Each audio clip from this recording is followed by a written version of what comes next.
पिता, हम आपका दिल से धन्यवाद करते हैं। आप सत्य में महान हैं। जब तक आपकी ओर से किसी न मिले कोई भी मन परिवर्तन नहीं कर सकता और कोई विश्वास में आ नहीं सकता, जब तक कि पिता तेरी ओर से मसीह यीशु उनके जीवन के अंदर उसके जीवन की ज्योति उस पर चमके। पवित्र पिता, हम सब आदर, सब महिमा, सब जलाल तुझे देते हैं, क्योंकि आप महान हैं पिता। शून्य से सब कुछ बनाने वाले परमेश्वर अल शदाई हैं और आप सर्वशक्तिमान परमेश्वर है। पहाड़ों को शुक्र मोम के समान पिघलाने वाले हैं और अंधकार से ही तो ज्योति को उदय करने वाला परमेश्वर है। प्रभु यीशु मसीह के नाम से हम सारा आदर, सारी महिमा तुझे देते हुए स्तुति, आराधना और धन्यवाद और जय की बेटे हम आपके नाम को देते हुए दुआ करते कि हमारे तमाम दशवांश अर्पण और उठाने के बेटों को आप स्वीकार करें, जिन्होंने जो कुछ भी दिया है पिता तेरी महिमा के लिए हर एक के जीवन के अंदर 100 गुना प्रतिफल आने दे और 1000 गुना आशीष कर। और यीशु मसीह के नाम से तेरी महिमा के लिए पिता किसी के जिनमें कोई कमी घटी ना हो, लेकिन महिमा के जन के अनुसार हर एक के जिनमें वह बरकत है। इस अद्भुत गवाही के लिए भी हम आपका धन्यवाद करते हैं। इसके अंदर तेरी अद्भुत सामर्थ्य कि तूने तेरे लोगों के प्रार्थना रूपी परिश्रम को प्रतिफल करके प्रभु आज पूरे घराने का उद्धार किया। आपका दिल से धन्यवाद करते। अब होने दे हम सुनने वालों के ऊपर भी तेरी अनुग्रह की कृपा हो और आज तेरा शब्द हमारे हृदय के अंदर जाए और हम भलीभांति समझने की, बूझने की शक्ति को प्राप्त करें और पिता अपनी आंखों से प्रभु उन आत्मिक आंखों से उन बातों को देख सके जिन बातों को आप हम पर प्रकट करना चाहता है। हमें अपनी पहचान में ज्ञान और प्रकाशन की आत्मा देकर आशीष कर, ऐसे कान दे कि हम तेरे वचन को सुने और ऐसा शब्द दे कि हम अपने हृदय में जमा कर सकें और तेरी महिमा के लिए वह शब्द बना रहे, ताकि चोर चोरी करने वाला आकर उन बीज रूपी वचनों को चुरा न सके। तेरी आत्मा का हम स्थान पर तेरे वचन के द्वारा स्वागत करते हैं प्रभु यीशु मसीह के नाम से, आमीन। एक जोरदार ताली देते हैं परमेश्वर के नाम की महिमा के लिए और अपने भाई दिलीप का परमेश्वर की वेदी पर स्वागत करते हैं। बोल यीशु मसीह की, प्रेज़ द लॉर्ड। प्रभु आप सबों से बहुत प्यार करता है। एक जोरदार ताली उस प्रभु के लिए।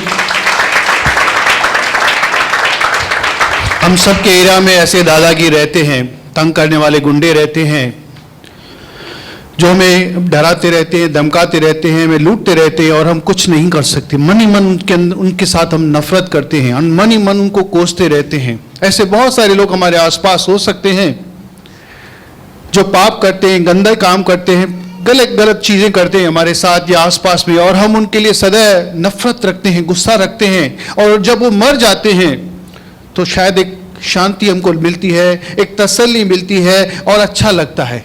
लेकिन परमेश्वर का स्वभाव आपको पता है क्या है? परमेश्वर का स्वभाव ये नहीं है कि कोई पापी पाप करे और मर जाए, कोई अधर्मी अधर्म के अंदर मर जाए, कोई गुंडागर्दी करते हुए मर जाए, कोई लफड़ेबाज लफड़े करते हुए उस लफड़ों के अंदर मर जाए। परमेश्वर की इच्छा ये नहीं है। परमेश्वर की इच्छा क्या है? एक पापी मनुष्य उसके पास आए, मन फिराए, पापों से पश्चाताप करे और परमेश्वर उसके हर एक पाप को क्षमा करके उसे मौत से बचाकर जीवन दान दे, नरक से बचाकर स्वर्ग दे। ये परमेश्वर की इच्छा है, शायद हमारी इच्छा नहीं है कि कोई गुंडा उद्धार पाए, कोई दादागिर उद्धार पाए, स्वर्ग में जाए। हम तो सोचते हैं वो नरक जाए, लेकिन परमेश्वर ऐसा नहीं है। परमेश्वर सबसे प्यार करता है। परमेश्वर हम सबसे भी प्यार करता था। जब हम गलत कामों में थे, हम पाप करते थे, तब भी हमारा ईश्वर हमसे प्रेम करता था। आज भले ही हम बदल गए हैं, बदल रहे हैं, लेकिन हम उनसे नफरत करते हैं जो शायद गलत कामों के अंदर फंसे हैं, दादागिरी हैं, ऐसे कोई कई जगहों पर जाते रिश्वत देनी पड़ती है तो हमें गुस्सा लगता है, हम बद्दुआएं निकलती हैं या कुछ ऐसा मन में आता है कि ये मर जाए, ये ऐसा हो जाए, ये हो जाए, वो हो जाए। लेकिन परमेश्वर की इच्छा कभी नहीं होती किसी इंसान के लिए, चाहे वो कितना भी गंदा हो, कितना भी बुरा हो, कितना भी गलत हो, कितने भी बड़े पाप उसने किए हो। उसकी इच्छा है कि सब कोई मन फिराकर प्रभु यीशु मसीह के पास आए, क्षमा मांगे, और परमेश्वर क्षमा करने में बहुत प्रसन्न होता है। परमेश्वर इस बात से कभी प्रसन्न नहीं होगा कि कोई भी आत्मा, उसके हाथों की बनाए हुए मनुष्य नरक में जाएं। वो यही चाहता है कि सब बच्चे चाहे जैसे भी हैं, मन फिराकर प्रभु यीशु मसीह के नाम से उसके पास आए। वो उनसे प्यार करता है, वो आपसे भी प्यार करता है, उनसे भी प्यार करता है। एक जोरदार ताली ऐसे प्रभु के लिए कि उस परमेश्वर ने हमें बचाने के लिए, आपको बचाने के लिए, हम सबको हमारे पापों को क्षमा करने के लिए अपना ही इकलौता पुत्र अर्थात हमारे लिए अपना बेटा प्रभु यीशु मसीह कुर्बान किया, ताकि हमारे सारे पाप, श्राप, दंड जो भी है हमारे ऊपर है, वो सब प्रभु यीशु मसीह ने अपने ऊपर लिया। हमारी जगह पर वो मर गया, गाड़ा गया, दफनाया गया, कब्र के अंदर रखा गया, और कहानी यहां पर खत्म नहीं होती। लेकिन उसने हमारे सबसे बड़े दुश्मन मौत को हरा दिया, हमारे दुश्मन शैतान को हरा दिया, हमारे दुश्मन पाप को हरा दिया, हमारे दुश्मन संसार जो हमारा दुश्मन है उसे हरा दिया। शरीर के हर एक अभिलाषा के ऊपर उसने जय प्राप्त की, और ये जय उसने आपको और मुझे दी है। हम जो कमजोर थे, नाकाम थे, असफल थे, वो जय परमेश्वर ने विजेताओं से भी बढ़कर जीवन आपको दिया है। और जो प्रभु यीशु मसीह में है उनका जीवन विजेताओं से भी बढ़कर है। नरक की आग आपके ऊपर नहीं आएगी, लेकिन प्रभु यीशु मसीह के अनुग्रह और कृपा के द्वारा जब आप विश्वास करते हैं, आप स्वर्ग के अंदर जाएंगे। आप चाहे अमीर हैं, गरीब हैं, पढ़े लिखे, अनपढ़ हैं, लेकिन मेरा प्रभु आपसे प्यार करता है और वो हमेशा यही चाहता है कि आप उसके पास हैं। इसलिए प्रभु यीशु के साथ लिपटे रहो, जुड़ते रहो और पाप से बचे रहो। ज्यादा से ज्यादा उसका ज्ञान प्राप्त करो, बाइबल पढ़ो। और आज भी ऐसे बहुत सारे शाऊल हैं इस दुनिया के अंदर, और शाऊल अपनी जगह पर सही हैं। हमारे कई ऐसे दुश्मन हैं जो अपनी स्थान पर सही हैं, क्योंकि उनको सत्य पता ही नहीं। उनको क्या लगता है, सत्य उनको मालूम है और हम शायद बहक गए हैं, उनको ऐसा लगता है, इसके लिए वो हमसे नफरत करते हैं। आज भी बहुत सारे शाऊल हैं, और उनके पास पहुंचाने के लिए परमेश्वर ने आपको रखा है, ताकि आप उनके पास जाओ, उनको ट्रैक बांटो, उनको सुसमाचार बताओ, उनको गवाही बताओ। और उनको भी परमेश्वर की आवश्यकता है, उनको भी शांति की आवश्यकता है, क्योंकि अंदर से वो भी टूटे हुए हैं। भले ही बाहर से कैसे भी दिखते हैं, लेकिन अंदर उनको भी ईश्वर की जरूरत है। एक प्यास और भूख उनकी अभी तक तृप्त नहीं हुई।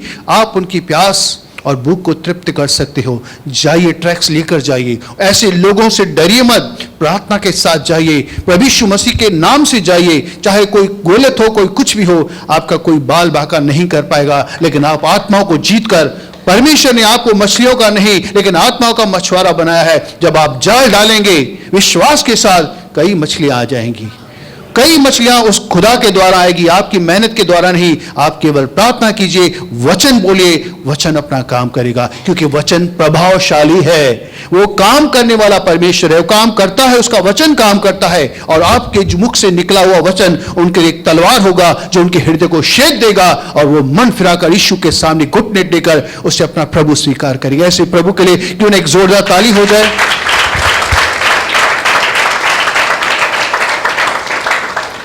हम देख रहे हैं कि हम सब कुछ सही तो है, लेकिन हम अपने अगुवे के विषय में थोड़ी जानकारी, हमारा अगुआ, हमारा पास्टर, हमारे एल्डर्स कैसे हैं उसके विषय में हम थोड़ी जानकारी ले रहे हैं, क्योंकि मैंने बताया वो हमारे गुरु नहीं है। आप इस गलत फहमी को अपने मन से निकाल दो कि पास्टर जो होता है यहाँ से जो प्रवचन करता है गुरु की जगह पर है। कभी ये मत रखिए, दिमाग में मत रखिए। हम सब आपके भाई हैं। पास्टर जो हैं आपके सेवक हैं, आपके भाई हैं, बेटे हैं। छोटे बच्चे उनको पास्टर अंकल कहते हैं, लेकिन अपने गुरु की स्थान उनको कभी मत दीजिएगा। लेकिन वो परमेश्वर का दास है और यीशु मसीह हमारा स्वामी है, यीशु मसीह हमारा गुरु है। तो उसके विषय में हम जानकारी प्राप्त कर रहे हैं, क्योंकि वो अगुआ आगे आगे जाने वाला है और हम उसकी बेड़े हैं। हमने पिछले समय देखा था, यहोवा मेरा चरवाहा, और हम उसकी कौन हैं? हम सब उसकी भेड़ें, उसके पीछे पीछे चलने वाले हैं। और बाद में प्रभु यीशु मसीह ने अपने लिए कहा कि मैं अच्छा चरवाहा हूं, हम उसकी भेड़ें हैं। लेकिन परमेश्वर ने इस दुनिया में, इस धरती पर जब तक वो ना आए तब तक हमें संभालने के लिए केयर टेकर, जब हम नौकरी पर जाते हैं, कई माता पिता नौकरी पर जाते हैं तो बच्चे जो होते हैं ना, एक जगह पर छोड़कर जाते हैं कुछ घंटों के लिए, ताकि उनकी देख रेख हो सके, है ना। उसको क्या बोलते हैं? बेबी सिटिंग बोलते हैं, केयर टेकर। मतलब वहां पर थोड़ी देर संभालते हैं, उनको थोड़ा ध्यान देते हैं, खिलाते हैं, पिलाते हैं, संभालते हैं। जब माता पिता नौकरी करके वापस आते हैं तो अपने बच्चे को पिकअप करते हैं और वापस अपने घर लेकर जाते हैं। तो परमेश्वर हमारा माता है, पिता है। कुछ समय के लिए उन्होंने इनके हाथ में दे दिया है कि जब तक वो आए, हमें अपने साथ ले जाए, तब तक हम उनके केयर टेकिंग में, मतलब उनको संभालें। ये बेबी सिटिंग है आपका। यहाँ पर हम सब जो बेड़े हैं, हम बेबी सिटिंग में बैठे हुए हैं, केयर टेकर के पास बैठे हैं। तो उनका स्वभाव कैसा है वो हम देख रहे हैं तीमुथियुस के अंदर। चलिए हम पहले एक बार फिर से पढ़ते हैं पहला तीमुथियुस। पिछली मीटिंग के अंदर हमने जो देखा, कुछ बातों को मैं दोहराना चाहूंगा ताकि याद आ जाए, क्योंकि कुछ लोग नहीं भी थे। पहला तीमुथियुस 3 अध्याय का 1 से लेकर 7 तक आपने पढ़ा था, जहां पर एक पास्टर के विषय में, कलीसिया के अगुवे के विषय में, बिशप के विषय में, या एल्डर्स के विषय में, या और भी जो फाइवफोल्ड मिनिस्ट्री उसके विषय में लिखा हुआ है। तो हम कुछ पढ़ेंगे। पहला तीमुथियुस 3 अध्याय 1 से लेकर 7 तक। एक बार सिर्फ सिंपल पढ़कर जाइए। यह बात सत्य है कि जो अध्यक्ष होना चाहता है तो वह भले काम की इच्छा करता ये है। काम है, कोई टाइटल नहीं है। मैंने जैसे बताया कि ये कोई पोजीशन नहीं है, कोई डायरेक्टर, कोई मैनेजर, कोई चेयरमैन बनना चाहता है, उसकी ये पोजीशन नहीं है। वो काम की सेवा करने का भाव है, एक लगन है कि मैं काम करना चाहता हूं प्रभु के लिए। तो ये वो काम करने की इच्छा है, अच्छा काम है। आगे, सो चाहिए कि अध्यक्ष निर्दोष और एक ही पत्नी का पति, संयमी, सुशील, सभ्य, पहनाई करने वाला और सिखाने में निपुण हो। ठीक है, यहां तक हमने कुछ बातें देखी थी। पहले तो निर्दोष होना चाहिए। अगर उसके अंदर ये दोष होगा तो हम भी दोष करने लगेंगे। हमारा लीडर आगे आगे चलने वाला एक भेड़ है, आगे आगे चलेगा और हम उसके पीछे पीछे चलेंगे। मैंने कहा जैसे वो दाहिने मुड़ेगा हम भी उसके पीछे जाएंगे, अगर वो नदी में कूदेगा हम भी कूदेंगे, अगर वो ये काम करेगा तो हम भी करेंगे। तो भेड़ जो चरवाहा होता है, जो आगे आगे लीडर चलने वाला होता है, जैसा काम करता है हम वैसा ही काम करते हैं। ठीक है, अगर वो कल को बड़ा सा लॉकेट पहन के आए क्रॉस का, तो आप भी और मैं भी, हम भी लॉकेट पहनने लगेंगे, एक दूसरे को लॉकेट गिफ्ट करेंगे। जो भी है शादी के दरमियान हम लोग वही पहनेंगे, एक दूसरे को घर के अंदर रखेंगे क्योंकि हमारा पास्टर पहन रहा है, क्योंकि वो अगर कर रहा है तो हम भी करेंगे, है ना? ऐसा करेंगे ना? अभी ऐसे नहीं बोलो कि नहीं करेंगे, अभी आपको पता है इसके लिए नहीं करेंगे, लेकिन अगर वो करेंगे, बड़ा सा लॉकेट पहनेंगे, आप भी यहाँ पर टैटू बनाएंगे क्रॉस का, आप भी घर के ऊपर क्रॉस बनाएंगे और बाद में बताएंगे कि तेल बह रहा है। आप कुछ भी बनाओ तेल बहेगा और आप बोलेंगे इससे चमत्कार है। अरे भाई, इससे क्या फायदा है? तो ये जो चीजें हैं, एक क्रॉस जो है उसकी पूजा अगर करते हैं तो क्या है? मूर्ति पूजा है। क्या है? मूर्ति पूजा। यीशु मसीह ने क्या कहा? क्रूस लटका कर चलो कि उठा कर चलो? कई लोग लटका कर चलते हैं। तो अगर पास्टर भी ऐसा करने लगे तो हम भी करने लगेंगे। अगर उन्होंने गलत स्टेप उठाया तो हम भी गलत उठाएंगे, अगर वो सही स्टेप उठा रहे हैं तो हम भी सही तरफ जाएंगे। तो इसलिए हमारा लीडर के ऊपर ध्यान होना चाहिए कि बाइबल के अनुसार हमारा लीडर, पास्टर, अगुवा है कि नहीं है। तो पिछले समय हमने देखा कि एक पास्टर जो है निर्दोष होना चाहिए, उसके अंदर कोई दोष नहीं होना चाहिए। और सबसे पहली जो बात देखी थी वो एक ही पत्नी का पति होना चाहिए, मतलब जो है अपने पत्नी के साथ पूरी तरह से फेथफुल होना चाहिए, ईमानदार, सच्चा होना चाहिए, अपनी पत्नी से प्यार करने वाला, उसकी आवश्यकताओं को पूरा करने वाला, उसको समय देने वाला, उनकी ज़रूरतों को पूरा करने वाला होना चाहिए, है ना? और अपने बच्चों को भी अपने अधीन रखता हो और उनको भी, मतलब वो भी बच्चे भी उनके विश्वास में हो।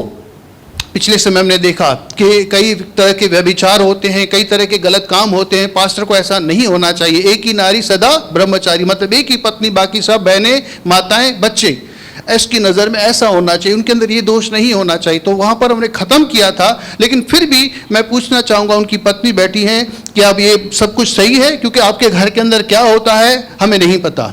क्या वो आपको समय देते हैं? अरे उठ खड़े हो जाइए, हाथ उठाइए, क्योंकि आवाज़ नहीं आती है, हाथ उठाइए। क्या आपको समय देते हैं? आपसे प्रेम करते हैं? अरे आपकी आवश्यकताओं को पूरा करते हैं? आपकी आवश्यकताओं को पूरा करते हैं? आपकी जो भी ज़रूरत होती है, खाना पीना, पहनना, कपड़ा लट्टा, जो भी है, चलते हैं शॉपिंग वॉपिंग में? हाँ, चलिए। उनके बच्चे यहाँ पर बैठ जाइए। उनके बच्चे यहाँ पर हैं, कोई बरखा, पायल, यहाँ प्रेम, उनसे भी हम पूछेंगे कि आपके पिता कैसे हैं। अभी वो शायद दिखाई नहीं दे रहे हैं, उनसे भी हम ज़रूर पूछेंगे कि आपका पिता कैसे हैं, आपको प्यार करते हैं, आपका अनुशासन करते हैं, आपके पिता आपके हिसाब से कैसे हैं। क्योंकि घर के अंदर अलग होता है, बाहर अलग होता है। कहते हैं ना, घर के अंदर एक, चलो शब्द नहीं लेता हूँ, लेकिन कई बार हम कलीसिया के अंदर बहुत ही एक्टिंग करते हैं, लेकिन घर के अंदर असली होते हैं। फैक्ट्री पे, अपने कामकाज पे असली हो जाते हैं, लेकिन यहाँ पर एक बहुत अच्छे स्वर्गदूत के समान होते हैं। तो उनके बारे में हम जानना चाहेंगे, वो घर पर कैसे हैं। तो उनकी पत्नी ने तो उनकी गवाही दे दी, बच्चों से भी पूछेंगे। चलिए, हम एक और चीज़ को हम देखेंगे आज। फिर से पढ़िए पहला तीमुथियुस 1 से 7। यह बात सत्य है कि जो अध्यक्ष होना चाहता है तो वह भले काम की इच्छा करता है। जी, सो चाहिए कि अध्यक्ष निर्दोष और एक ही पत्नी का पति, संयमी, सुशील, सभ्य, पहनाई करने वाला और सिखाने में निपुण हो। पियक्कड़ या मारपीट करने वाला न हो, वरन कोमल हो और न झगड़ालू और न लोभी हो। न लोभी हो। यहां पर हम छोड़ते हैं, अभी चलते हैं तीतुस पहला अध्याय का 7वां वचन केवल पढ़ेंगे। क्योंकि अध्यक्ष को परमेश्वर का भंडारी होने के कारण निर्दोष होना चाहिए। भंडारी है, उनको परमेश्वर ने बहुत भंडार दिया है ज्ञान का, परमेश्वर के प्रेम का, परमेश्वर के ज्ञान का, परमेश्वर के वचनों का, बहुत सारी चीजों का ज्ञान उनके पास है जो कि उनको हमें देना है। राशन होता है ना, जो पड़ा रहता है तो राशन वाला जो है सबको राशन समय पर देता है, जो जो जिनकी आवश्यकता होती है। तो उनकी भी ये है कि भंडारी है, एक अच्छे भंडारी के समान आपको जो जो चाहिए वो देते हैं। तो उनको क्या होना चाहिए? न हठी, न क्रोधी, न पियक्कड़, न मारपीट करने वाला और न नीच कमाई का लोभी। हाँ, अभी ये चीज को मैं पकड़ता हूं, न नीच कमाई का लोभी। वहां पर भी क्या लास्ट शब्द था? एक पास्टर को, एक अगुवे को, वरना आपको, मुझे, हम सबको भी लोभी नहीं होना चाहिए, लालची नहीं होना चाहिए। विशेष करके पैसों का, धन दौलत का हमें लालच नहीं करना है, लालची नहीं होना चाहिए। क्योंकि अगर वो लालच करेंगे तो आगे क्या होगा हम जरूर देखेंगे क्या होता है। लेकिन लालच, पुराने समय के अंदर निर्गमन की पुस्तक 20 अध्याय का 17 वचन अगर आप पढ़ें तो परमेश्वर ने मूसा के जरिए 10 आज्ञाएं दी थी। 10 आज्ञाएं जो मुख्य आज्ञाएं थी मूसा के द्वारा इजरायलियों को परमेश्वर ने दी थी, पहाड़ पर खुद अपने हाथों से लिखा था। तो 10वीं जो आज्ञा है हम वो पढ़ रहे हैं, क्या लिखा है वहां पर? तू किसी के घर का लालच न करना, न तो किसी की स्त्री का लालच करना, और न किसी के दास दासी या बैल गधे का, न किसी की किसी वस्तु का लालच करना। किसी भी चीज का वहां पर लिखा है, क्योंकि उस समय जो था, जो चीजें वहां पर उपलब्ध थी, उन चीजों के विषय में, ऐसे आज होता गाड़ी बंगला, उन चीज़ों को आप ले सकते हैं। किसी की फैक्ट्री है, किसी का बंगलो है, किसी की कार है, किसी का शौहरत है, किसी का पैसा है, जो कुछ है आप उसकी लालच मत करना। लेकिन वो पुराने नियम की बात है, पुराना नियम चला गया, अब नया नियम है। नए नियम के अंदर हम क्या कर सकते हैं? लूका 12 अध्याय का 15 वचन भी हम पढ़ेंगे। क्या वो कंटिन्यू है? इस बात को परमेश्वर ने कंटिन्यू रखा है कि वो वहां पर खत्म हो गई पुराने नियम के साथ। और उसने उनसे कहा, चौकस रहो और हर प्रकार के लोभ से अपने आप को बचाए रखो, क्योंकि किसी का जीवन उसकी संपत्ति की बहुतायत से नहीं होता। हर चीज के लोभ से अपने आप को बचाए रखो। कोई भी प्रकार का लोभ है, ज्यादातर हम धन दौलत का करते हैं, लेकिन हर प्रकार का लोभ, किसी की दूसरी पत्नी, किसी की पत्नी की लालच करते हैं, किसी की गाड़ी का लालच करते हैं, किसी चीज का हम लालच करते हैं। तो कोई भी प्रकार का लोभ हमें नहीं रखना है, लालच नहीं रखना है। विशेष करके धन दौलत का लालच हमें नहीं रखना है, उसकी लोभ नहीं करना है। तो हमें क्या कमाना नहीं है, कामकाज नहीं करना है? नहीं, मैं ऐसा नहीं कह रहा हूं। लोभ अलग चीज है। आपके पास, आप कमाते हो, जितना कमाते हो उसके अंदर ही संतुष्ट रहने का प्रयास करें। लेकिन लोभ क्या होता है हम देखते हैं। मैं आपको बताना चाहता हूं आखिर लोभ है क्या, चाहिए क्या, किसे लोभ कहते हैं। एक गाना गाते हैं हम, और चाहिए, इसी को लोभ कहते हैं।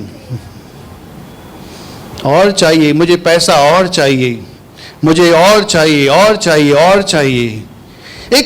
एक ऐसी इच्छा होती है मन के अंदर, क्योंकि ये जो लोभ है ना, पाप है। और पाप जो है हमारे मन से निकलता है। ये बाहर से आपको दिखेगा नहीं कि भाई मेरे सर पे सींग निकला है मतलब मैं लालची हूं, मेरी नाक लंबी है तो मतलब मैं लालची हूं, ऐसा नहीं है। बाहर से दिखाई देने वाली चीज नहीं, ये जो पाप है अंदर से निकलता है। अगर आप मत्ती के 15 अध्याय इसके अंदर देंगे तो जो अंदर से चीजें निकलती हैं मैशत करती हैं, तो लालच भी जो है अंदर से निकलती है। ये अंदर से एक इच्छा है, एक सेल्फिश इच्छा है, स्वार्थ से भरी हुई एक इच्छा है कि मुझे ये चाहिए, मुझे वो चाहिए, मुझे वो चाहिए, और चाहिए, और चाहिए, और चाहिए। कभी भी ऐसा व्यक्ति संतुष्ट नहीं होता। उसका मन हमेशा चंचल रहता है, भटकता रहता है, जैसे कंट्रोल में नहीं रहता, बस चाहिए चाहिए चाहिए। कभी भी उसको संतुष्टि नहीं मिलती, कभी भी वो सेटिस्फाइड नहीं होता। चाहे उसको कुछ भी मिल जाए, चाहे कितना भी उसको मिल जाए, लेकिन वो कभी भी संतुष्ट नहीं होता। हमेशा जैसे एक रेस्टलेस स्पिरिट कैसी होती है वैसा उसका रहता है, मुझे और चाहिए, मुझे और चाहिए। जैसे कि चलो किसी की 10,000 पगार है तो क्या सोचेगा बताइए? आज किसी की 10,000 पगार है, एग्जाम्पल के लिए लेते हैं, क्या चाहेगा वो? सीधा 40? अरे बाप रे, ये जंप नांगे जंप इसे तो नहीं भाई, वो स्नेक और लीडर वाला सीधा जंप। 10 का भाई 12 बोलो, 15 बोलो है ना, चलो 40 ही सही। चलो बहन जैसे बोल रहे हैं कि 10 का 40 हो जाए मेरा पगार, 40 हो गया। अब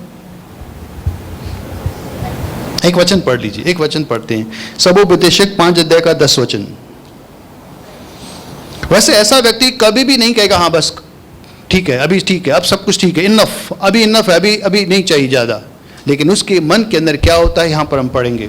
जो रुपए से प्रति रखता है वह रुपए से तृप्त न होगा। कभी तृप्त नहीं होता भैया। आप 40 बोल रहे हो, किसने बोला 40? जब 40 हो जाएगा थोड़ा टाइम तो ठीक रहेगा, लेकिन उसके बाद आप क्या सोचेंगे? 70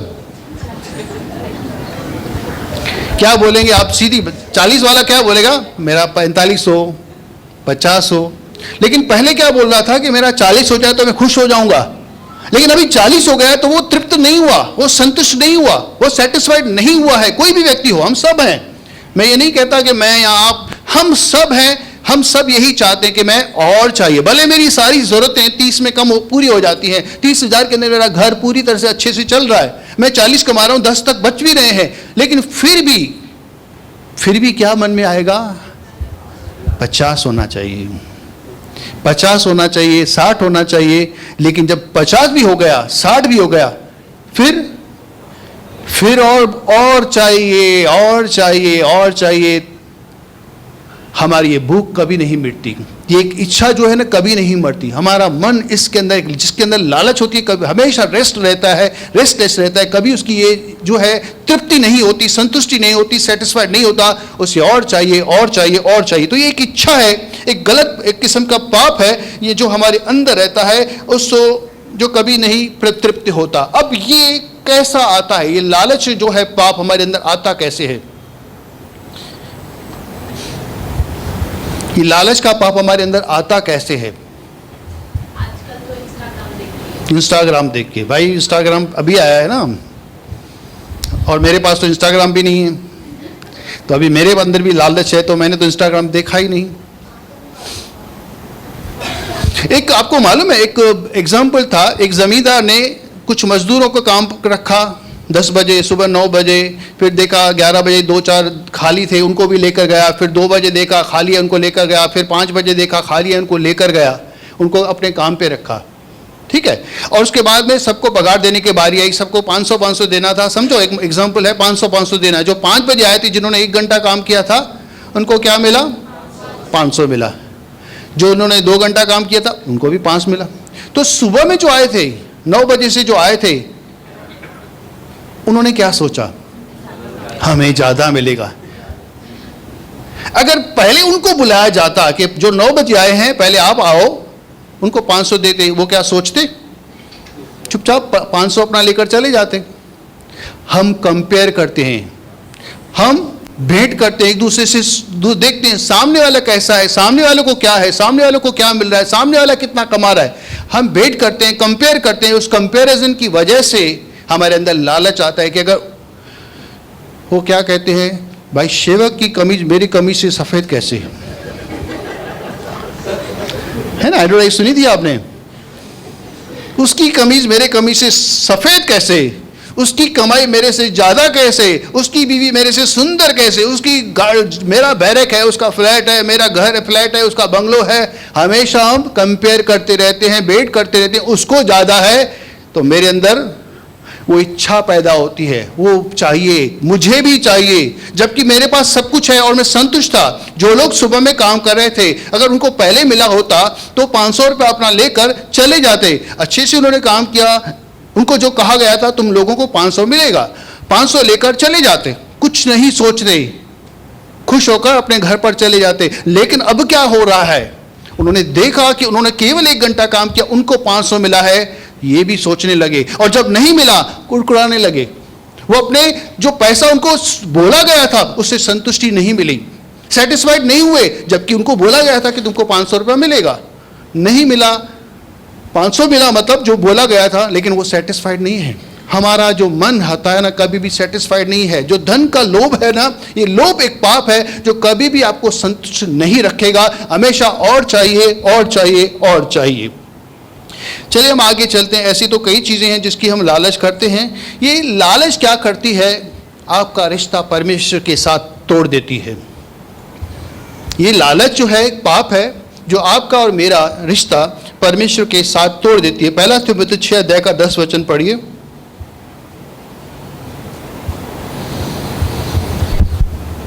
क्योंकि रुपए का लोभ सब प्रकार की बुराइयों की जड़ है। सब चीजें आज जो है सबके से बड़ी जो चीज है पैसा का जो लोभ है, पैसा प्राप्त करने के लिए मुझे जो एक मन के अंदर इच्छा है, लालच है, जो अंदर है, लोभ है, ये पाप या बीमारी या कुछ भी कहो, सारे गलत कामों की जड़ है, रूट है सारी चीजों की, सब चीजों की। अब कैसे ये चीज है कि सब गलत कामों के रूट है? अगर मैंने लालच किया, लोभ किया, तो ये मेरा परमेश्वर के साथ रिश्ता कैसे तोड़ता है?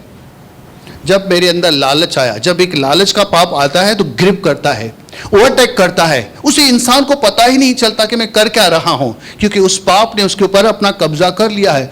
फिर वो क्या करेगा? पैसे कमाने के लिए थोड़ा थोड़ा झूठ बोलेगा, कॉम्प्रोमाइज करेगा, परमेश्वर के वचन के साथ थोड़ा सा समझौता करेगा, थोड़ा थोड़ा झूठ बोलेगा, थोड़ी थोड़ी चीटिंग करेगा, थोड़ा थोड़ा नकली माल बेचेगा, थोड़ा थोड़ा मिलावट वाला माल बेचेगा, थोड़ा थोड़ा दूध में पानी, पानी में दूध, जो भी बोलो आप, उसके अंदर ऐसा करेगा क्योंकि उसको एक्स्ट्रा मनी, एक्स्ट्रा पैसा चाहिए।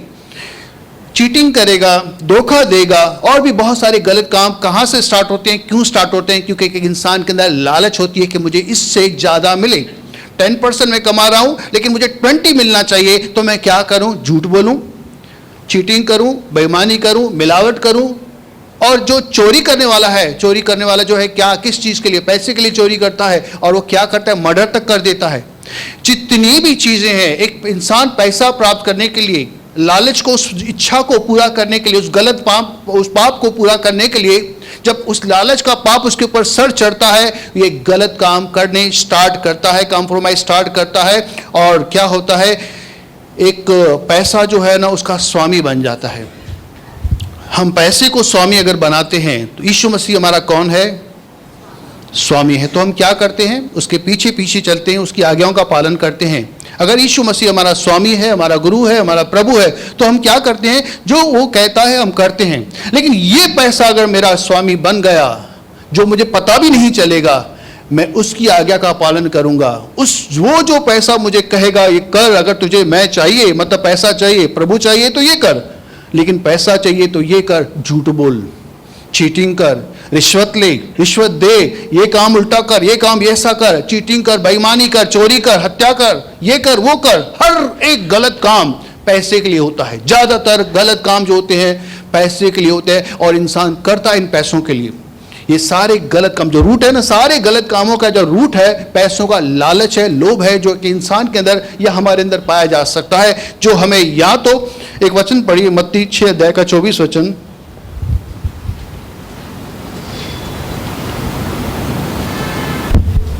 कोई मनुष्य 2 स्वामियों की सेवा नहीं कर सकता, क्योंकि वह एक से बैर और दूसरे से प्रेम रखेगा, या एक से मिला रहेगा और दूसरे को तुच्छ जानेगा। अब मैं कहता हूं यीशु मसीह से मैं प्रेम करता हूं, यीशु मसीह मेरा प्रभु है, लेकिन लालच भी है मेरे को पैसे कमाने के लिए, मैं लालच कर रहा हूं। पैसा मेरा स्वामी है, यीशु मसीह भी मेरा, तो क्या मैं दोनों की सेवा कर सकता हूं? ये भी मेरा स्वामी, ये भी मेरा स्वामी, ये भी मेरा है, इसको प्राप्त करने के लिए मैं सब कुछ करूंगा, इसको प्राप्त करने के लिए मैं सब कुछ करूंगा, या तो मैं ये सब करूंगा, ये नहीं मिलेगा। ये कहता है सच बोलो, अगर सच बोलूंगा तो नुकसान होगा, चीटिंग नहीं करूंगा तो पैसा कम मिलेगा, चोरी नहीं करूंगा तो कुछ नहीं मिलेगा, मैं ये तो प्राप्त कर लूंगा, परमेश्वर को प्राप्त करूंगा, लेकिन धन नहीं मिलेगा। अगर धन के पीछे जा रहा हूं, उसको अपना स्वामी बनाया, वो बोलेगा चीटिंग कर, ये बोलता है चीटिंग नहीं कर। अब मैं करूं क्या? 2 स्वामी है मेरे। एक स्वामी को अगर इस पैसे को प्राप्त करना चाहता हूं तो मुझे इसको छोड़ना पड़ेगा, भले मैं अपनी जुबान से उसको स्वामी कहता हूं, लेकिन मुझे इसे छोड़ना पड़ेगा, इसकी आज्ञा का पालन मुझे नहीं करना है, मुझे इससे प्राप्त करने के लिए झूठ कॉम्प्रोमाइज करना पड़ेगा। तो 2 स्वामी की सेवा एक इंसान कभी नहीं कर सकता। पैसा अगर आपका स्वामी है, लालच आपके और मेरे अंदर है, धन के प्रति खास करके, तो हम कभी भी ना तो तृप्त होंगे, सेटिस्फाइड होंगे, ना संतुष्ट होंगे, और इसे प्राप्त करने के लिए लालच एक अगर मन के अंदर है तो हम गलत काम करेंगे, पाप करेंगे और परमेश्वर से अलग हो जाएंगे। पुराने नियम के अंदर अगर आप चलेंगे तो एलीशा के समय में उसका एक दास था, गेजी। एक नामान कोढ़ी उसके पास आया था और एलीशा ने उसको चंगा कर दिया। वो एलीशा को वो बहुत सारी भेंट देना चाहता है, लेकिन गेजी के अंदर क्या आया? लालच आया। उसके गुरु ने कुछ भी नहीं लिया उससे, लेकिन उसके जो गेजी के मन में, उसका चेले के मन में लालच आया और वो झूठ बोलकर वहां पर गया और वहां से थोड़ी सी चांदी, थोड़े से कपड़े लेकर आया। इसने क्या किया? लालच को पूरा करने के लिए झूठ बोला। झूठ बोला, और झूठ बोलना क्या होता है? पाप होता है। अब इसे ये चीज तो मिल गई, लेकिन एलीशा से, परमेश्वर के से उसका रिश्ता टूट गया। एलीशा ने उसका रिश्ता तोड़ दिया, उसके ऊपर कोढ़ आ गई और वहां से वो चला गया। मतलब परमेश्वर, अगर वो उसके साथ जुड़ा रहता, एलीशा के साथ, उसे क्या प्राप्त होने वाला था? डबल अनॉइंटिंग बोलो, फोर्थ, कितनी भी अनॉइंटिंग दो, मतलब उसको परमेश्वर प्राप्त होने वाला था। लेकिन उसने परमेश्वर को त्याग दिया और यहां पर वो झूठ बोलकर, एक तो पाप कर रहा है, झूठ बोलकर, लालच करके उसने वो सब ले लिया। यहूदा इस्करियोती ने क्या किया? एक तो चोरी करता था, यीशु मसीह के साथ था, चोरी करता था, लेकिन लालच के अंदर तो उसने यीशु मसीह को ही बेच दिया। यीशु मसीह को छोड़ दिया कुछ चंद सिक्कों को पाने के लिए। लालच ने उसको खत्म कर दिया, नरक पहुंचा दिया। लेकिन ये स्वर्ग जा सकता, इतना करीब था, इतना परमेश्वर के नजदीक था, उद्धार के निकट था, लेकिन लालच ने क्या किया? वो तो पहले चोरी करता था, लेकिन बाद में उसने क्या किया? यीशु मसीह तक को बेच दिया। उसे पता ही नहीं चल रहा कि मैं कर क्या रहा हूं, और परमेश्वर से अलग हो गया, मृत्यु और नरक उसने प्राप्त किया। और भी अगर हम देखें तो बहुत सारे हैं। आकान अगर देखो, आकान के टाइम में, यहोशू के टाइम में उसने भी चोरी की। या तो चोरी करेगा, या झूठ बोलेगा, या चीटिंग करेगा, या मर्डर करेगा। ऐसे गलत काम ही इंसान करता है, पाप ही करता है। उस लालच को, उस इच्छा को पूरा करने के लिए इंसान गलत काम करता है, गलत काम का सहारा लेता है, इसलिए वो परमेश्वर से अलग हो जाता है। हमारा रिश्ता इस लालच के, पाप के कारण परमेश्वर से टूट सकता है, इसलिए हमें सावधान रहना चाहिए। चलिए अब यहाँ पर तो मैं छोड़ देता हूँ, बहुत सारी और बातें हो सकती हैं। पास्टर के ऊपर हम चलते हैं, क्योंकि ये बात स्टार्ट हुई है पास्टर के ऊपर। एक लालची पास्टर क्या करेगा?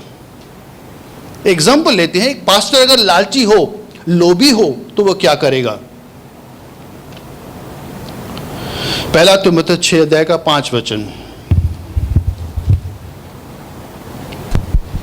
और उन मनुष्य में व्यर्थ रगड़े झगड़े उत्पन्न होते हैं, जिनकी बुद्धि बिगड़ गई है और वे सत्य से विहीन हो गए हैं, जो समझते हैं कि भक्ति कमाई का द्वार है। भक्ति जो है ना, उद्धार के लिए नहीं है, उद्धार पाने के लिए नहीं है, मुक्ति और मोक्ष पाने के लिए नहीं। ये तो जरिया है कमाने का। जैसे हम नौकरी करते हैं, धंधा व्यापार करते हैं, वहां से पैसे कमाते हैं। इनको क्या लगता है? कुछ ये तिमुथियुस, दोनों तिमुथियुस और तीतुस जो है पास्टर को लिखे गए हैं, तो वहां पर क्या लिखा है पास्टर के लिए? ऐसे लोग क्या सोचते हैं कि भक्ति जो है ना, ये काम जो हम कर रहे हैं ना, ये कमाई का साधन है, कमाने का जरिया है। तो ऐसे पास्टर जो लोभी होते हैं, लालची होते हैं, क्या करते हैं? बार बार प्रचार करेंगे, दशमांश दो, अर्पण दो, दशमांश दो, अर्पण दो, दशमांश दो, अर्पण दो। हमारे बिल्डिंग के अंदर एक परिवार रहता है, वो बताता था कि जिस कलीसिया के अंदर वो पहले जाया करते थे, हर हफ्ते दशमांश अर्पण, दशमांश अर्पण, दशमांश अर्पण। कलीसिया में आओ नहीं, लेकिन फोन आता था, दशमांश दिया नहीं अभी तक तुमने कुछ दिया नहीं है, अभी तक तुम्हारा अर्पण आया नहीं है, अभी तक तुम्हारा दशमांश आया नहीं है। कई जगहों पर इन्वेलप देते हैं, नाम लिखा रहता है, भाई फलां का नाम, भाई रवि शिवनानी का नाम है, इन्वेलप मैंने इसको दिया, इनका लिफाफा मेरे पास पहुंचा नहीं है, इनको बार बार फोन जाएगा, भाई अभी तक तुम्हारा इन्वेलप नहीं आया, क्या बात है? लिफाफा, उसके ऊपर नाम, कई जगहों पर ऐसा रखा जाता है, सबको दिया जाता है, और बाद में देखा जाता है किसने दिया, किसने नहीं दिया। कौन आया नहीं आया उसकी परवाह नहीं है, किसने दिया या नहीं दिया, फोन जाता है। पैसा पैसा पैसा चाहिए, बार बार वही प्रचार, बार बार वही प्रचार, रिमाइंडर कॉल देंगे, भाई अभी तक आपका लिफाफा नहीं आया। फिर दूसरा आज निकला है, अभी नया चीज जो निकली है, प्रार्थना करने के लिए पैसा लगता है, हाथ रखकर प्रार्थना करने के लिए। पिछले समय मैंने बताया, एक बड़ा प्रॉफिट है, बड़ा प्रभु का दास है, बहुत बड़ी कलीसिया है, वो आपके ऊपर हाथ रखेगा, प्रार्थना करेगा, उसका लगेगा कितना? 25,000 रुपया। भाई भजन ने बताया कितना? 25,000 ना, 25,000 लगेगा आपको हाथ रखकर प्रार्थना करने के लिए। आपको प्रार्थना करवाना है, 25,000 लगेगा। आपको ये काम करवाना है, आपको ये पैसा लगेगा। हाथ रखकर प्रार्थना करने की चार्ज है, दुष्ट आत्मा निकालने की चार्ज है। किसी को संतान नहीं है, हाथ रखकर प्रार्थना करेगा, इतना लगेगा। जैसे फैक्ट्री है, वैसे कोई चीज निकाल के दे रहा, भाई लो भाई तुम चार्ज दो, प्रार्थना करना है, देगा कौन? परमेश्वर देगा, मुफ्त में देगा परमेश्वर, कोई पैसा नहीं लेगा। लेकिन यहाँ पर जो है लालची एक जो इंसान होता है, एक पास्टर के मन में अगर यहाँ प्रभु के दास के अंदर एक लालच उत्पन्न हो तो अलग अलग तरीके ढूंढेगा इन लोगों को लूटने के लिए, उनको भरमाने के लिए, अपना पेट भरने के लिए उनको लूटते रहेगा। तो ये चीज़ें तो होती ही होती हैं। हाथ रखने का भी उनके ऊपर पैसा होता है, दुष्ट आत्मा निकालने का अलग चार्ज रहेगा 25,000, अगर आपको कर्जा उतारने का है तो उसका 20,000 लगेगा, आपको घर के अंदर शांति चाहिए उसका 10,000 लगेगा। हर एक का एक रेट है, एक लिखा रहता है भाई इसका इसका इसका इतना रेट है। जैसे रहता है ना, ये बिरयानी है, ये इसका इतना रेट है, ये है इडली सांभर है, इसका इतना रेट है। इनका भी रेट होता है, ऐसे पास्टर का भी रेट है। और कई जगहों पर ऐसा होता है कि आप हमारे कलीसिया के मेंबर बन जाओ, अगर आप हमारे कलीसिया के मेंबर बन जाओ तो इतना पैसा दे दो, आप सिल्वर कार्ड आपको मिलेगा, महीने में हम आपके लिए एक बार प्रार्थना करेंगे। अगर आप इतना पैसा देते हो तो आपको हम गोल्डन मेंबर बना देंगे और आपके लिए हर हफ्ते प्रार्थना होगी। आप बोलेंगे हर हफ्ते मेरे लिए प्रार्थना होगी? अगर आप इतना देते हो तो आप डायमंड में कार्ड आपको मिलेगा, डेली आपके लिए प्रार्थना होगी। और इस साल में एक बार पास्टर आके आपके सर पर हाथ रखेगा, अरे यार मेरे को डायमंड ही चाहिए कि मेरे लिए रोज प्रार्थना हो, मेरे को तो टाइम नहीं मिलता प्रार्थना करने के लिए। तो वो करे, पैसा जा रहा है ना, पैसा तो मेरे पास बहुत है, वो प्रार्थना करेगा, मेरे लिए करेगा, पीछे से बैकबोन मेरा रहेगा, मेरा अच्छा सब कुछ चलता रहेगा। थोड़ा पैसा मांग रहा है, दे दिया, और एक दिन साल में एक बार मिलेगा भी, हाथ रख के प्रार्थना करेगा, वाह वाह। और उसके बाद में कई जो है पास्टर जो है, मैं एक बात फिर से कहना चाहता हूं, कई लोग प्रचार करते हैं, वो प्रचारक होते हैं, वो पास्टर नहीं होते। आप भी प्रचार करते हो, किसी को सुसमाचार सुनाते हो, तो आप, और मैं पास्टर नहीं है, इस समय मैं भी प्रचार कर रहा हूं। कई लोग प्रचार करते हैं, आप सब लोग यीशु का सुसमाचार किसको बताते हो, तो आप क्या कर रहे हो? प्रचार कर रहे हो। तो कई ऐसे लोग हैं जो अपने आप को पास्टर कहलाते हैं, जबकि वो पास्टर नहीं होते। पास्टर मतलब जिसको खुद का एक झुंड हो, परमेश्वर ने जिसको बनाया हो, जिसको परमेश्वर ने कुछ भेड़ें संभालने के लिए दी हो, वो भेड़ों के बीच में रहना चाहिए। ऐसे नहीं कि आज इधर आज उधर आज उधर, भेड़ें है ही नहीं, या तो है तो भटक रही हैं, वो घूम रहा है आज इधर आज उधर आज उधर, उसको आप पास्टर नहीं प्रचारक कह सकते हो। और ऐसे आजकल कई प्रचारक हैं जो पैसा मांगते हैं। पहली बात तो मेरे को टिकट चाहिए फ्लाइट का, एरोप्लेन का मेरे को टिकट चाहिए, और रहने के लिए मेरे को 5 स्टार होटल चाहिए, और उसके बाद में जब मीटिंग समाप्त हो मेरे को इतना इन्वेलप चाहिए, इतने पैसे चाहिए। देव ब्रदर से बात हो रही थी कि अगर कम दिया नाराज हो जाते, इतना कैसे, इतना मैं लूंगा ही नहीं, मेरे को इतना चाहिए, कम से कम इतना चाहिए, इन्वेलप चाहिए मुझे बड़ा। वो चेक करते हैं, अगर कम निकला गुस्सा करते हैं। उन्होंने धंधा बना दिया है, व्यापार बना दिया है इस सेवकाई को, इस भक्ति को।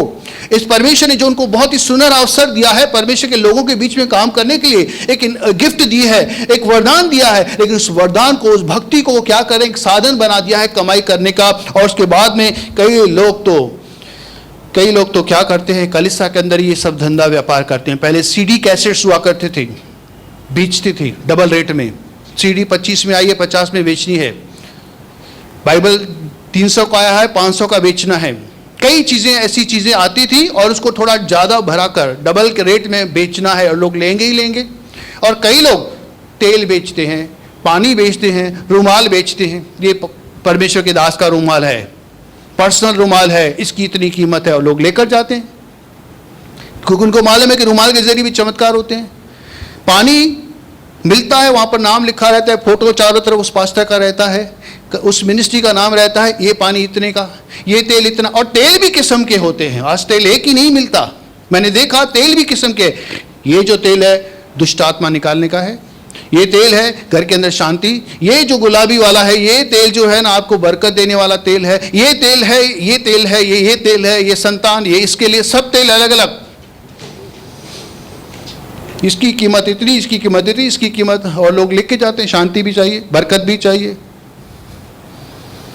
ये भी चाहिए, ये भी चाहिए, तो सब तेल लेना पड़ेगा। नहीं तो क्या एक ही तेल में पहले काम होता था?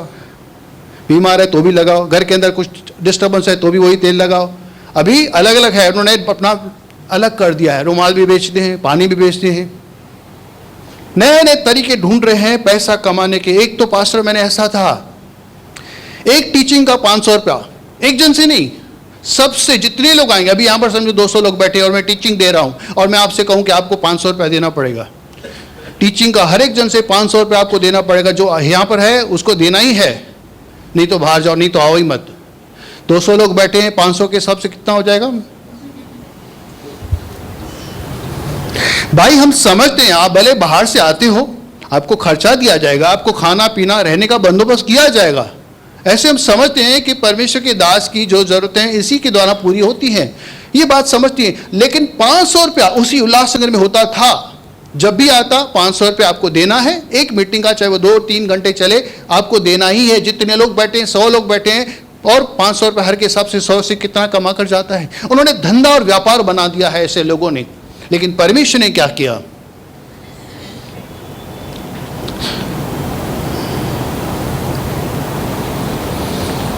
चलिए हम एक वचन पढ़ते हैं, प्रेरितों के काम 8 अध्याय का 18-19। जब शमौन ने देखा कि प्रेरितों के हाथ रखने से पवित्र आत्मा दिया जाता है, तो उनके पास रुपए लाकर कहा कि यह अधिकार मुझे भी दो कि जिस किसी पर हाथ रखूं वह पवित्र आत्मा पाए। जादूगर है, उसने भले ही बपतिस्मा लिया है, भले ही चेलों के साथ रह रहा है, लेकिन उसका मन अभी तक नहीं फिरा। उसके अंदर अभी तक एक लालच है, शौहरत है, क्योंकि पहले उसको लोग शक्ति मानते थे, परमेश्वर की शक्ति। लेकिन अब वो चमत्कार देख रहा है तो समझ रहा है कि ये जो शक्ति इससे भी ज़्यादा है। उसके अंदर लालच आता है और वो चीज़ पैसों से लेने की कोशिश करता है। वो अनॉइंटिंग, वो अभिषेक परमेश्वर का जो है, वो पवित्र आत्मा का जो दान है, पैसों से खरीदना चाहता है। तो ये चेले उसको क्या दे रहे हैं? जवाब, पैसा ले रहे हैं। पतरस ने उससे कहा, तेरे रुपए तेरे साथ नाश हो, क्योंकि तूने परमेश्वर का दान रुपए से मोल लेने का विचार किया। सीधा उसको नकार दिया, पैसे नहीं लिए। लेकिन आज के लोग, आज के कई पास्टर्स, आज के कई लोग जो अपने आप को प्रचारक समझते हैं, पास्टर समझते हैं और बड़ी बड़ी सेवकाइयां चलाते हैं, उन्होंने परमेश्वर के अभिषेक को बेच दिया है। परमेश्वर के अनॉइंटिंग तेल को, रुमाल को, ये चीज को कहकर परमेश्वर के आत्मा को बेचने का काम कर रहे हैं। यहूदा इस्करियोती ने यीशु मसीह को बेचा और आज ये लोग पवित्र आत्मा को बेचने के ऊपर लगे हुए हैं। उनको पता ही नहीं कर क्या रहे हैं। परमेश्वर का वचन, परमेश्वर की टीचिंग, परमेश्वर के काम जो है, परमेश्वर करना चाहता है लोगों के जीवन के अंदर, चमत्कार करना चाहता है। लेकिन उन्होंने अपनी कीमत तय की, हर एक चमत्कार का इतना लगेगा, हर एक तेल का इतना लगेगा, हर एक टीचिंग का इतना लगेगा। हर काम के अंदर पैसा चाहिए उनको, बगैर पैसे के कुछ नहीं होगा। धंधा व्यापार, यूहन्ना 2 अध्याय खोलिए, 2 अध्याय का 16 वचन।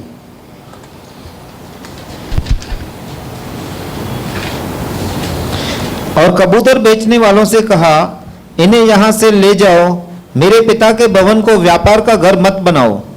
यीशु मसीह जब 2000 साल पहले इस पृथ्वी पर एक ऐसे ही भवन के अंदर गया तो वहां पर भी ऐसा ही चल रहा था। जो आराधना की चीजें थी, जो बलिदान की जाती, वहां पर उन्होंने व्यापार बना दिया था। यीशु मसीह को ये सब नहीं चाहिए। आपका जो घर है, परमेश्वर का ये जो मंदिर है, ये आराधना का घर होना चाहिए। ये जो भवन है, इसके अंदर केवल परमेश्वर की महिमा होनी चाहिए, केवल परमेश्वर की आराधना होनी चाहिए और कुछ भी नहीं। लेकिन हमने या कई ऐसे लोगों ने क्या कर दिया है? उस समय तो किया था, उन्होंने व्यापार बना दिया था, डाकुओं की खो बना दिया था। लेकिन आज भी वही हो रहा है, आज भी वही कई जगहों पर हो रहा है कि लोगों ने आज परमेश्वर के मंदिर को, परमेश्वर के घर को, परमेश्वर की कलीसिया को व्यापार का घर बना दिया। हर चीज बिकती है, हर चीज का पैसा लगता है, हर चीज के लिए आपको पैसा चुकाना है। काम आपका हो नहीं हो, पैसा देना है। संतान नहीं होगी, भले आप संतान के लिए आए हो, आपके लिए प्रार्थना हुई, आपने 25,000 भरा, लेकिन कर्जा लेकर आपने 25,000 दिया क्योंकि आपको संतान चाहिए, प्रार्थना करवाया, संतान नहीं हुआ, वो आपको पैसा लौटा कर नहीं देंगे। आपने एक बार भर दिया, पैसा लाए हो, लूट कर लेंगे ही लेंगे। लेकिन आपको चाहे वो आशीष मिले नहीं मिले, लेकिन पैसा उनको मिल गया, उनका काम हो गया। ऐसा नहीं है कि प्रभु कहता है कि धन इकट्ठा मत करो, वो कहता है धन इकट्ठा करो, लेकिन कहां पर? स्वर्ग में धन इकट्ठा करो। आज भी आपके आजू बाजू में बहुत सारे शाऊल हैं, उनको जाकर पौलुस बनाओ और स्वर्ग में धन इकट्ठा करो। मैं ये भी नहीं कहता कि कामकाज मत करो। आज आपकी जो भी आवश्यकताएं हैं पैसों के जरिए पूरी होती हैं। हर एक चीज के लिए पैसा लगता है। महंगाई बढ़ती जा रही है तो आपकी कमाई भी बढ़नी चाहिए। ये क्या परमेश्वर को प्राप्त नहीं मालूम कि अब सिलेंडर इतना हो गया है, आज बटाटे, ये कांदे, टमाटर, ये जो है बढ़ते जा रहे हैं और इसके लिए आपको बजट ज़्यादा चाहिए। तो क्या परमेश्वर को नहीं मालूम? ये सब परमेश्वर को मालूम है। लेकिन वो क्या कहता है आपसे? पहले तुम मत्ती 6:33 के अंदर क्या लिखा है? इन चीजों की टेंशन नहीं लो। कपड़ा क्या पहनूंगा, कहाँ पर रहूंगा, घर पे कलर करवाने का है, घर में शादी है, घर में ये है, खाना नहीं है, ये है वो है। बोलता इन चीजों का टेंशन नहीं लो, मुझे मालूम है मैं करूंगा सब कुछ, लेकिन तुम क्या करो? परमेश्वर के राज्य की, उसकी धार्मिकता की खोज करो। जो काम तुझे सौंपा गया तुम करो, मेरा काम मैं करूंगा। मैंने तुम्हें पेट दिया है, रोटी भी मैं दूंगा। मैंने तुम्हें शरीर दिया है, कपड़े मैं दूंगा। ये टेंशन, ये चिंता तुम मत करो। तुम मेरे बच्चे हो। माँ बाप अपने बच्चे की चिंता करते हैं, बच्चा नहीं कमाता, माँ बाप उसको देते हैं, हर एक चीज लेकर देते हैं। तुम मेरे बच्चे हो, मैं हर एक चीज तुमको दूंगा, लेकिन तुम उस जगह पर जाओ, वो काम करो जो मैं तुमसे कहता हूं। इन चीजों के लिए मत भागो, मैंने बंदोबस्त करके रखा है तुम्हें। मैंने कई ऐसे कौवे रखे हैं जो एलिया को खिलाते हैं, कई ऐसे लोग रखे हैं जो ऐसे विधवाओं को खिलाते हैं, कई ऐसे काम रखे हैं जो इनके द्वारा प्रभु की महिमा होगी। लेकिन तुम चिंता मत करो। लेकिन क्या करो? पहला तीमुथियुस 6:8। और यदि हमारे पास खाने और पहनने को हो, आपके पास आपकी जरूरतें पूरी हो रही हैं, आप 10,000 कमा रहे हो, आपका 10,000 भले खत्म हो जाता है, कुछ नहीं बचता, लेकिन आपको कर्जा लेने की जरूरत नहीं। आपका लाइट का बिल, आपके खाने का बिल, आपके कपड़े सब पूरा हो जाता है ना। संतुष्ट रहिए, संतुष्ट रहिए इस बात के अंदर। प्रभु कहता है जितना आप कमाते हो, अगर आगे खर्चा बढ़ जाएगा मैं बैठा हूं, लेकिन आप वो लालच करने के लिए, पैसा कमाने के लिए कोई भी गलत काम मत उठाओ। झूठ मत बोलो, मिलावट मत करो, गलत काम मत करो, क्योंकि ये तुमको मुझसे दूर, पैसा तो तुमको मिल जाएगा लेकिन तुम्हें मुझसे दूर कर देगा। ये पाप है। आगे पढ़ते हैं, इब्रानियों 13:5। ये हमारे पास्टर साहब के लिए और आप सबों के लिए भी है। तुम्हारा स्वभाव लोभ रहित हो और जो तुम्हारे पास है उसी पर संतोष किया करो। जो आपके पास है संतुष्ट रहो उसके अंदर। आपको बैरक की गोटी है, संतुष्ट रहिए। बंगला देकर अपने उस बैरक को छोड़िए मत। लालच मत कीजिए कि आपकी 10,000 है, उसकी 15,000 है और आप 15,000 कमाने के लिए गलत काम करते हो। परमेश्वर आपको उन्नति देगा। उन्नति और तरक्की कहाँ से आती है? शैतान भी देता है, लेकिन उसके अंदर दुख की सुई, कहते हैं दुख की सुई मिलाता है। लेकिन परमेश्वर जब देता है छप्पर फाड़ के देता है।